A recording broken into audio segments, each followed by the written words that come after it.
pakitulungan mo nga ako. Sige, tara na.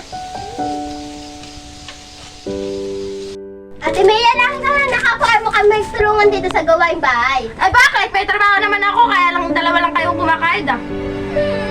Wag ka nang umiyak. Mga ate, magsitigil na nga kayo. Umiiyak na si Paul eh. Mia, pakiusap. Kailangan natin magtulungan. Hindi ko kaya mag-isa. Ako na lang lagi ang may kasalanan. Hindi na lang sila nag-aaway tatlo. Tayo-tayo na nga lang nasa bahay. Ganyan pa sila. Kaya nga po, nandito na si tatay.